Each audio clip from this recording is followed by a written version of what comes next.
Friends, ನಾನು ಟಿಪ್ಪು ನದಾಫ್. ನನ್ನ ಆತ್ಮೀಯ ಗೆಳೆಯನಾಗಿರುವ MK ಶೇಖ್ ಅವರು ಬರೆದಿರ್ತಕ್ಕಂಥ ಮೌಕೋ ಶೇಬೂನ ನ್ಯಾನೋ ಕತೆಗಳನ್ನು ನಿಮ್ಮ ಮುಂದೆ ಒಂದೊಂದು ಕತೆಗಳನ್ನು ಹೇಳಕ್ಕೆ ಇಷ್ಟಪಡ್ತಾ ಇದ್ದೇನೆ. ನ್ಯಾನೋ ಕತೆಗಳು ಇದರ ಮೂಲ ಜಪಾನ್ ದೇಶ. ಚಿಕ್ಕದಾಗಿದ್ದರೂ ಕೂಡ ಇವು ಇತಿಹಾಸ ಗ್ರಂಥ ತಿಳಿಸುವಷ್ಟು ಸಂದೇಶವನ್ನ, ಕಥಾನಕವಾದ ಸಾರವನ್ನ ಹೊಂದಿರುತ್ತವೆ. ಅಂದರೆ ಅಂದಾಜು 10 ಸಾಲುಗಳಷ್ಟು ಅಥವಾ ಅದಕ್ಕಿಂತ ಹೆಚ್ಚು ಇದ್ದು ಒಂದು ಪುಟದಲ್ಲಿ ಮುಗಿಸುವ ಕತೆಗಳು ಇವಾಗಿವೆ. ಇಲ್ಲಿ ಬರ್ತಕ್ಕಂಥ ಕತೆಗಳು ಅದ್ಭುತವಾಗಿರುತ್ತವೆ, ಸುಂದರವಾಗಿರುತ್ತವೆ. MK ಶೇಖ್ ಅವರು ಬರೆದಿರುವ ನ್ಯಾನೋ ಕಥೆಯನ್ನ ನೋಡೋಣ. ಈ ಕಥೆಯ ಶೀರ್ಷಿಕೆ ವಿಪರ್ಯಾಸ. ನೋಡ್ರಪ್ಪ, ಸರ್ಕಾರಿ ಆದೇಶದಂತೆ ಪರೀಕ್ಷಾ ಕೊಠಡಿಯಲ್ಲಿ ನಕಲು ಮಾಡದಂತೆ ನಮಗೆ ಆದೇಶ ಮಾಡಿದ್ದಾರೆ. ಅಷ್ಟೇ ಅಲ್ಲದೆ ಇಲ್ಲಿ CCTV ಕೊಂಡಿಸಿದ್ದಾರೆ.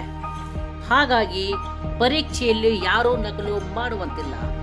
ಒಂದು ವೇಳೆ ನೀವು ನಕಲು ಮಾಡುವುದನ್ನು CCTVಯಲ್ಲಿ ಕಂಡು ಮೇಲಾಧಿಕಾರಿಗಳು ನಿಮ್ಮ ಪರೀಕ್ಷೆ ಬರೆಯುವುದನ್ನು ತಡೆದರೆ ನಾವು ಅದಕ್ಕೆ ಜವಾಬ್ದಾರಿ ಇಲ್ಲ ಎಂದು ಅಲ್ಲಿರ್ತಕ್ಕಂಥ ಸೂಪರ್ವೈಸರ್ ಅಂದರೆ ಕೊಠಡಿಯ ಮೇಲ್ವಿಚಾರಕ ಪರೀಕ್ಷಾರ್ಥಿಗಳಿಗೆ ತಿಳಿಸುತ್ತಾರೆ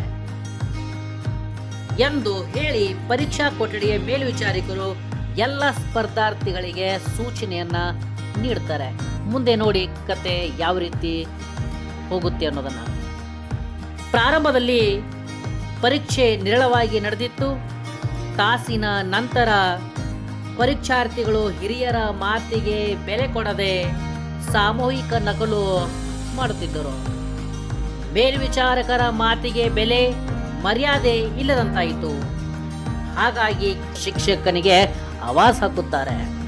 ಪರೀಕ್ಷೆ ಮುಗಿಸಿ ಆ ಮೇಲ್ವಿಚಾರಕ ಶಿಕ್ಷಕ ತನ್ನ ಬೈಕ್ ಹತ್ತಿ ಮನೆಗೆ ತೆರಳುತ್ತಿದ್ದಾಗ ನಿರ್ಜನ ಪ್ರದೇಶದಲ್ಲಿ ಆ ಕೊಠಡಿಯ ಕೆಲವು ಹುಡುಗರು ಈ ಮೇಲ್ವಿಚಾರಕ ಶಿಕ್ಷಕನನ್ನು ರಸ್ತೆ ಪಕ್ಕದ ಚರಂಡಿಗೆ ದೂಡಿ ಹೋಗ್ತಾರೆ.